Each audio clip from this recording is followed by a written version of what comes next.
Baik, kita masuk ke pembahasan berikutnya. Yang tadi itu kita membahas bagaimana memplot apa yang kita sebut dengan lingkaran VSWR konstan, yang bagaimana cara memplotnya di Smith chart yang sebenarnya. Sekarang kita masuk kepada pembahasan yang lain, masih dalam tema Smith chart, yaitu adalah dasar-dasar matching impedansi menggunakan induktor dan kapasitor seri atau L dan C seri, ya, menggunakan Smith chart. Nah, kita mengetahui bahwa matching impedansi itu adalah proses menghilangkan loss atau menghilangkan kehilangan atau kita istilah dengan loss daya di saluran transmisi dikarenakan tidak adanya atau kurangnya match atau kesesuaian antara saluran transmisi dan beban, yang diistilahkan juga dengan mismatch loss, ya, mismatch loss. Kenapa dia harus match atau harus sesuai antara saluran transmisi dan beban? Karena apabila mereka match, maka yang terjadi adalah daya yang dikirimkan lewat saluran transmisi itu semuanya akan bisa masuk ke beban, sehingga terjadi apa yang kita sebut dengan transfer daya maksimum. Akan tetapi sebaliknya, apabila terjadi ketidakmatchingan antara saluran transmisi dan beban, maka apa daya sinyal yang disalurkan dari saluran transmisi ke beban sebahagiannya akan dipantulkan kembali ke saluran transmisi oleh beban dan tidak semuanya diserap oleh beban, sehingga kita tidak akan bisa mendapatkan apa yang kita sebut dengan transfer daya maksimum. Nah, besarnya atau tingkat daripada banyaknya daya yang dipantulkan kembali atau direfleksikan oleh beban terhadap saluran transmisi itu banyaknya akan sangat tergantung daripada seberapa tidak matchingnya saluran transmisi dengan beban, gitu. Dan ketidakmatchingan saluran transmisi dan beban itu digambarkan dengan nilai yang tidak sama antara beban dan impedansi karakteristik saluran transmisi. Semakin berbeda impedansi karakteristik saluran transmisi dengan impedansi beban, maka akan semakin tidak matching antara keduanya, sehingga semakin banyaklah daya yang dipantulkan oleh beban. Nah, sehingga kita sebutkan di sini, sehingga kita bisa melakukan matching. Jadi untuk menghilangkan mismatch atau ketidaksesuaian antara saluran transmisi dan beban, maka kita lakukan apa yang disebut dengan proses matching, ya, proses menyesuaikan. Nah, jadi dengan mengadakan proses matching ini, kita dapat meminimalisir atau mengurangi, memperkecil nilai koefisien refleksi beban, artinya nilai pantulan. Dan kita bisa memaksimumkan daya yang disalurkan ke beban, seperti itu. Nah, untuk mencapai matching sempurna, artinya matching sempurna itu apa? Artinya daya yang dikirimkan oleh saluran transmisi ke beban semuanya secara utuh itu diserap oleh beban dan tidak ada yang dipantulkan kembali ke saluran transmisi. Nah, itu yang disebut dengan matching sempurna. Maka untuk mencapai matching sempurna ada suatu keadaan yang harus kita capai, yaitu kita harus mencapai nilai ZL atau nilai impedansi beban itu sama dengan Z0 atau impedansi karakteristik saluran transmisi. Artinya ZL itu harus sama dengan Z0. Kalau saya gambarkan di sini, misalnya kita punya suatu saluran transmisi gitu ya. Seperti ini. Di sini ada beban. Saluran transmisi ini memiliki impedansi karakteristik Z0, sementara beban memiliki impedansi beban ZL, maka syarat terjadinya matching sempurna Z0 itu harus sama dengan ZL atau Zin sama dengan Z0, ya. Zin sama dengan Z0. Kalau misalnya kita mencari nilai di sini, Zin di sini misalnya, Zin ini kalau ZL-nya bisa saja tidak sama dengan Z0. Caranya apa? Kita lakukan manipulasi di sini sehingga kita mendapatkan Zin di sini yang sama dengan Z0. Kalau Zin sama dengan Z0, walaupun ZL tidak sama dengan Z0, maka dia tetap akan terjadi transfer daya maksimum atau matching sempurna. Zin sama dengan Z0. Jadi Zin sama dengan Z0. Itu syaratnya.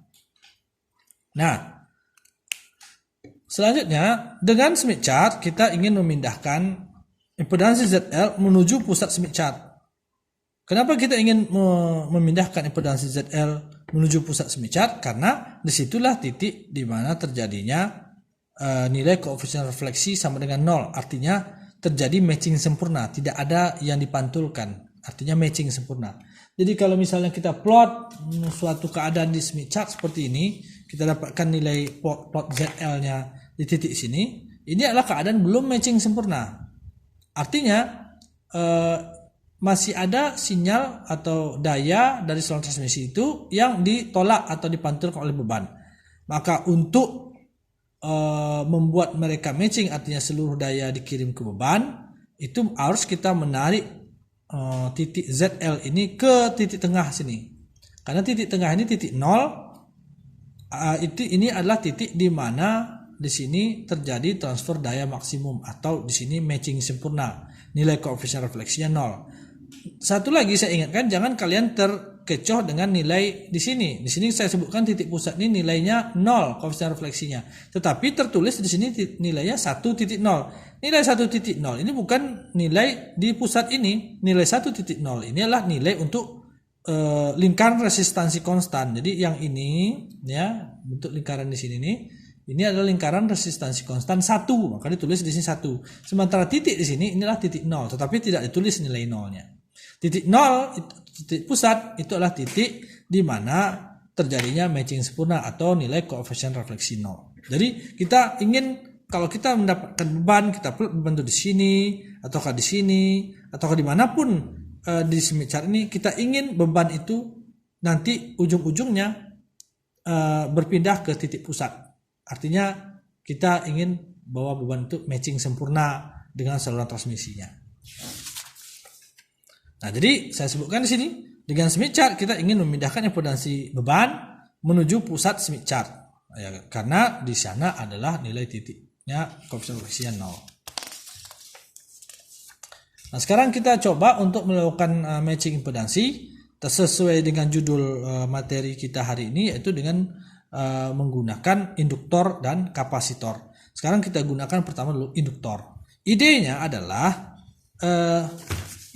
adalah bahwa kita tahu bahwa induktor itu memiliki impedansi Z induktor, ya. Kalau kita pernah mempelajari rangkaian listrik, kita pasti mengetahui bahwa suatu induktor itu akan memiliki impedansi JWL, ya, JWL atau J2VFW itu, atau omega itulah frekuensi sudut 2VFL, kan? Kalau itu adalah Z induktor. Kalau kita cari Z induktor kecil, ya, itu adalah Z induktor besar dibagi Z0, maka dia menjadi J2VFL dibagi Z0. Nah, ini dia sama dengan ini. Jadi Z induktor, impedansi induktor kecil itulah J2VFL per Z0. Di sini saya kadang tulis I, kadang saya tulis J, sama saja karena itu melambangkan melambangkan nilai imajiner. Nah, jadi gambarnya seperti ini. Kita punya sebuah beban, ya. Kemudian di sini ada kita hubungkan beban itu sebelum masuk saluran transmisi di sini. Karena beban dan saluran transmisi ini tidak matching, maka kita hubungkan beban itu dengan sebuah induktor dulu. Di mana induktor ini nanti fungsinya untuk mematchingkan antara beban dengan saluran transmisi, ya. Jadi L atau induktor ini kita hubungkan seri dengan beban. Nah, sehingga kita akan mendapatkan impedansi di titik sini, ya, Z1 ini, Z1 saya tulis di sini Z1. Z1-nya nilainya adalah kita tahu bahwa ZL misalnya impedansi beban itu memiliki nilai, dia punya bagian real dan memiliki bagian imajiner X misalnya. Nah, maka Z1 karena antara Z induktor dan ZL itu seri, maka kita bisa jumlahkan Z1 sama dengan Z beban ditambah dengan Z induktor sama dengan Z beban R tambah IX, R tambah IX ditambah nilai daripada L itu adalah I atau J 2VFL per Z0. Nah, 2VFL per Z0. Maka ini dapat hasilnya. Nah, dari persamaan ini kita bisa menganalisa, mengambil suatu kesimpulan bahwa kalau kita memiliki nilai ZL di mana nilai impedansi atau reaktansinya itu negatif, misalnya X itu nilainya negatif, X nilainya negatif, IX itu nilainya negatif, maka kita bisa menggunakan L atau induktor untuk menghilangkan nilai negatif ini, X ini yang negatif, karena nilai induktor memiliki nilai impedansi reaktansi yang positif ditambah negatif akan saling menghilangkan.